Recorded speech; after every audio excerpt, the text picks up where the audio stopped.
She brought soup to his door every Sunday for a year. He brought her son home from the war.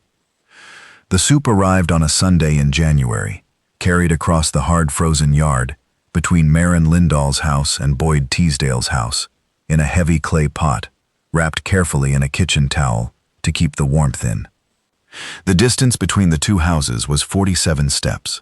Maren had counted them once, on a day when counting was the only thing she could think to do, the kind of day when grief sits in the house like heavy furniture that cannot be moved, and taking a walk between two buildings is as much forward motion as a person can manage. 47 careful steps from her back door to his, across the frozen rutted yard, through the creaking gate in the whitewashed picket fence that separated their properties on Aspen Street in the town of Heartland, Nebraska. Boyd Teasdale had broken his leg in November.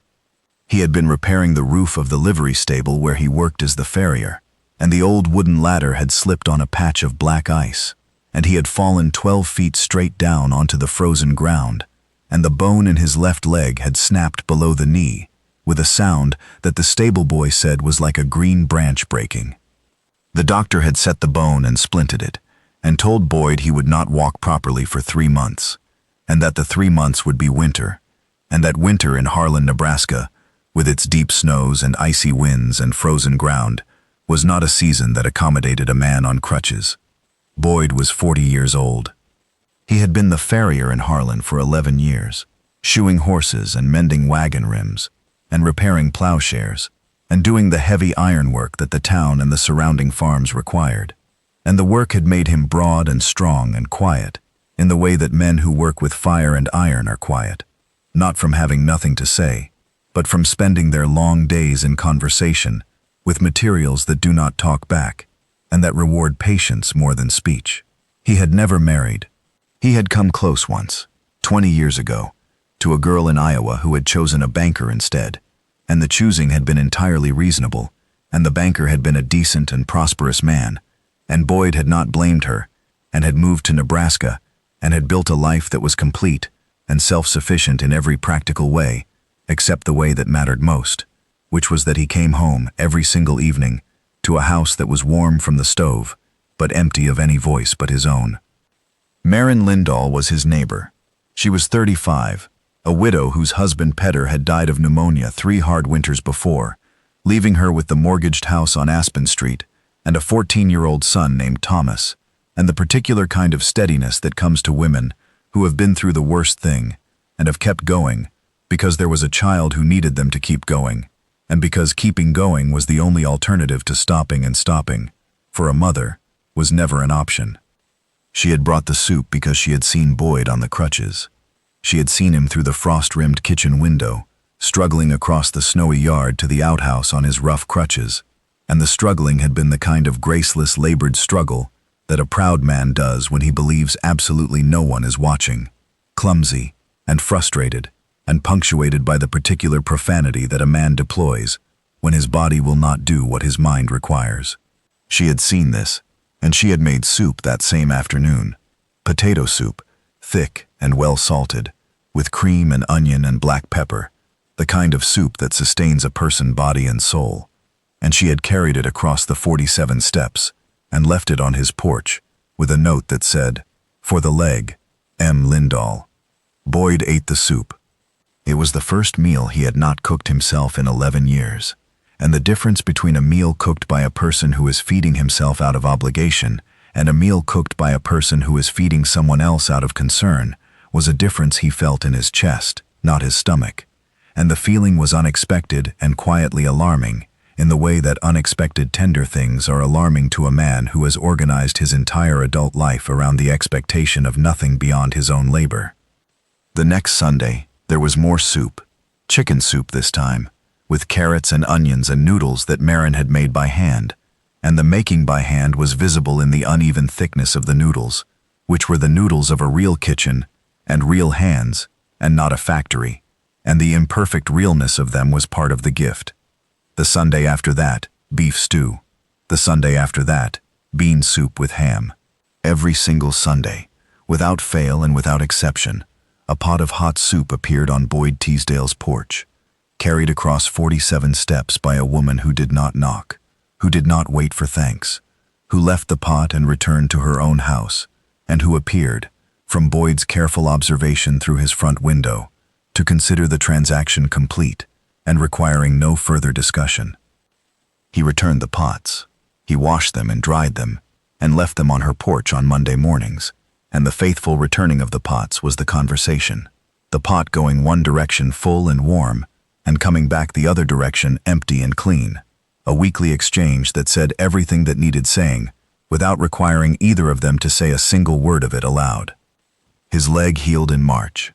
By April he was back at the livery, shoeing horses, and swinging the hammer with the rhythm that had been his for 11 years. And the rhythm was the same, but the Sundays were different, because the soup was still coming. The leg was healed, and the soup was still coming, and the still coming meant that the soup had stopped being about the leg and had become about something else, and the something else was the thing that neither of them named, because naming it would require a conversation, and the conversation would require courage, and the courage would require risk. And Boyd Teasdale, for all his considerable strength with iron and fire and steel, was not a brave man when it came to the things that could not be hammered or bent or welded into shape. Marin's son Thomas had enlisted in June. He was just 17, old enough under the law to sign the papers, young enough to believe that soldiering was an adventure rather than a profession, and that the adventure would be brief and glorious, and something to write home about, rather than long and terrible, and something he would spend the rest of his life trying to forget.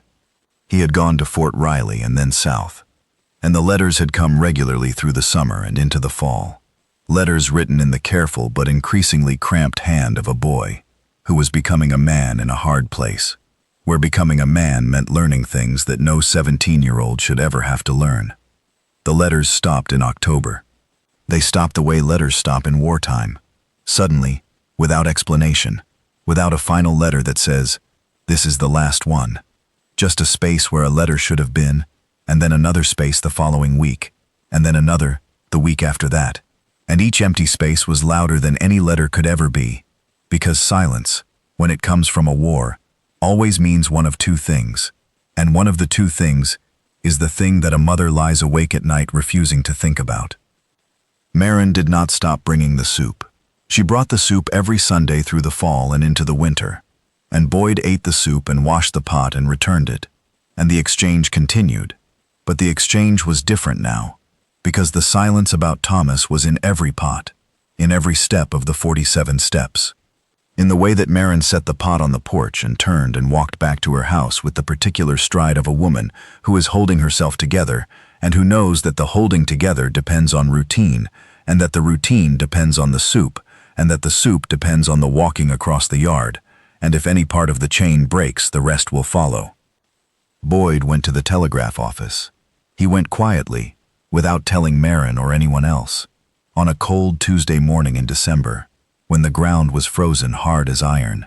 He asked about Thomas Lindahl, private, aged 17, stationed with the regiment that had gone south in the summer. The telegraph operator sent inquiries. The inquiries went to Fort Riley. Fort Riley sent inquiries to the field headquarters. The field headquarters sent inquiries to the regiment. The regiment took 3 weeks to respond, because regiments in the field respond to inquiries about individual soldiers when they have time, and time is not something that regiments in the field have in abundance. The response came back in January, 1 year to the week after the first pot of potato soup had appeared on Boyd's porch. Thomas Lindahl was alive. He had been wounded in a skirmish in September, a musket ball clean through the left shoulder, and he had been transferred to a field hospital and then to a convalescent hospital in St. Louis, and then lost entirely in the vast paperwork that swallows individual soldiers the way rivers swallow stones, grinding them down to numbers in ledgers, in offices where no one reads the ledgers because no one has time.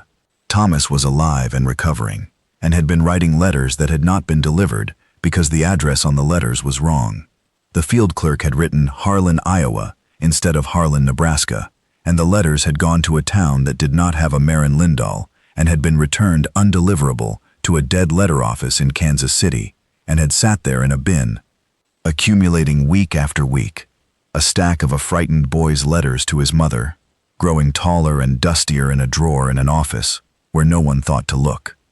Boyd did not go to the telegraph office for this information. Boyd went to St. Louis himself. He went on the train, a hard 3 days each way on wooden seats, with a letter from the telegraph operator confirming Thomas's location at the hospital, and a determination in his chest that was the same iron determination he brought to a horseshoe that would not bend on the anvil, the steady, relentless application of force and heat and patience until the thing that was wrong became right. He found Thomas in a long ward of the convalescent hospital, thin, pale, his left arm in a cotton sling, needing a haircut and a real meal, but alive in the way that a 17-year-old is alive even after a bullet and a hospital, and 4 months of silence, with the particular stubborn aliveness that survives everything, because it has not yet learned that survival has limits, and that youth is not armor but feels like it. Boyd brought Thomas home on the train. He paid for both train tickets with money he had saved from 11 years of steady Farrier work, money he had been putting aside without a clear reason, and that now had the clearest reason he had ever known, and the reason was sitting beside him on the train with his arm in a sling, looking out the smudged window at the wide Nebraska prairie, rolling past in frozen brown waves, getting closer to home, and to his mother, with every slow mile. They arrived at the Heartland depot on a Sunday afternoon. Boyd had timed the journey deliberately. He had timed it because Sunday was the day of the soup, and the day of the 47 steps, and the day that meant the most to the woman who would be in her kitchen making soup when her son walked through the door. And the careful timing of that arrival was the only truly deliberate thing Boyd Teasdale had ever done in the territory of the heart.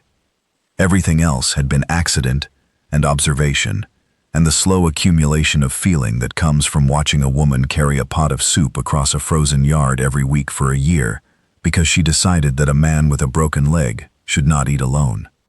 Marin was in the kitchen. She was making soup, potato soup, the same soup she had made the first Sunday. The circle completed, the year turned. She heard the front door open and the sound of boots on the hall floor. She thought it was Boyd, come to collect the pot of soup himself, instead of waiting for her to bring it across the yard. And she turned from the stove with the ladle in her hand, and the words on her lips were, "It is not ready yet," and the words stopped, because the person in the doorway was not Boyd. The person in the doorway was Thomas. He was thinner, he was taller, his arm was in a sling, and his uniform was wrinkled from the train, and his face was the face of a boy who had left as a boy and come back as something between a boy and a man, the uncertain territory that war creates. He stood in the narrow doorway and he said, "Mama," in a voice that cracked, and the word was the word that undid her, the single word that broke the careful holding together that she had maintained through 4 long months of silence and dread, and she dropped the wooden ladle on the floor and crossed the kitchen in 3 steps and held her son against her. And the holding was the first honest thing she had done since October, because everything else had been performance. The soup, the steps, the routine, and this was real. Boyd stood behind Thomas in the hallway. He stood there the way he stood at his forge, quietly, with his hands at his sides, watching the fire do its work. Marin saw him over Thomas's shoulder. She saw him, and she understood. She understood all of it, the train and the tickets and the telegraphs and the inquiries and the finding.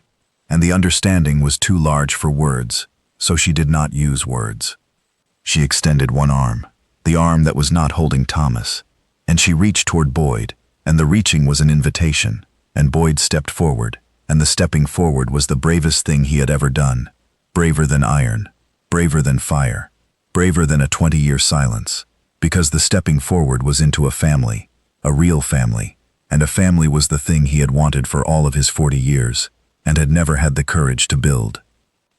Marin held them both.